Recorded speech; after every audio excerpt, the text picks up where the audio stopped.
സിന്ധു നദീജല കരാറുമായി ബന്ധപ്പെട്ട് പാകിസ്ഥാൻ നിലവിളിച്ചുകൊണ്ടേയിരിക്കുകയാണ്. സ്വാഭാവികമായിട്ടും ഇന്ത്യക്ക് നാലുപാടും ശത്രുക്കളാണ്. അതിൽ ഒന്ന് ബംഗ്ലാദേശാണ്, ഒന്ന് പാകിസ്ഥാനാണ്, ഒന്ന് ചൈനയാണ്. ഈ ഒരു സാഹചര്യത്തിൽ ഈ സിന്ധു നദീജലം കൊടുത്തില്ലെങ്കിൽ പാകിസ്ഥാൻ വെള്ളം കുടിക്കാതെ മരിക്കേണ്ടി വരും. എന്നാൽ ഇപ്പോൾ ഇന്ത്യ അതിനൊരു വലിയൊരു നീക്കം നടത്തിയിട്ടുണ്ട്. അതായത് ഇന്ത്യ പാകിസ്ഥാനോട് ഒരു ദാക്ഷിണ്യവുമില്ലാതെ അസന്നിഗ്ധം പറഞ്ഞിരിക്കുകയാണ്, നിങ്ങൾക്ക് ഇനി ഇത് കിട്ടില്ല എന്നുള്ളത്. അത് പാകിസ്ഥാൻ മനസ്സിലാക്കിയെടുത്തത് ഈ ഉടമ്പടി ഇപ്പോൾ നിർത്തിവെച്ചിരിക്കുന്ന സാഹചര്യത്തിൽ ജമ്മു കാശ്മീരിൽ ഇന്ത്യ ഒരു മെഗാ പദ്ധതി കൊണ്ടുവരുന്നുണ്ട്. 5500 മെഗാവാട്ട് ശേഷിയുള്ള ജലവൈദ്യുത പദ്ധതിയാണ് അതിവേഗം മുന്നോട്ട് പോകുന്നത് എന്നുള്ളതാണ് പ്രധാനപ്പെട്ട കാര്യം.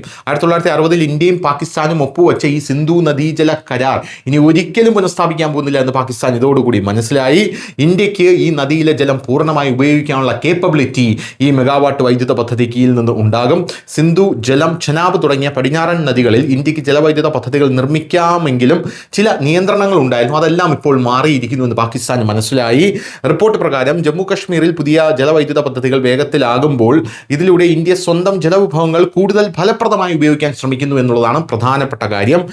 കൂടുതൽ വൈദ്യുതി ഉൽപ്പാദിപ്പിക്കാം, ജമ്മു കാശ്മീരിന്റെ വികസനവും തൊഴിലവസരവും വർദ്ധിപ്പിക്കും, ഇന്ത്യയുടെ ജലവിഭവങ്ങളിൽ കൂടുതൽ നിയന്ത്രണവും ഉപയോഗശേഷിയും ലഭിക്കും. പാകിസ്ഥാന്റെ ഭീകരവാദ പിന്തുണയെക്കുറിച്ചുള്ള ഇന്ത്യയുടെ രാഷ്ട്രീയ സന്ദേശത്തിന്റെ ഭാഗമായിട്ടും ഇതിനെ കണക്കാക്കുന്നു. അപ്പോൾ ഇനി പാകിസ്ഥാൻ കരഞ്ഞു നിലവിളിച്ചിട്ട് കാര്യമില്ല എന്ന് ഇതിലൂടെ ഇന്ത്യ കാണിച്ചു കൊടുക്കുകയാണ്. News desk news.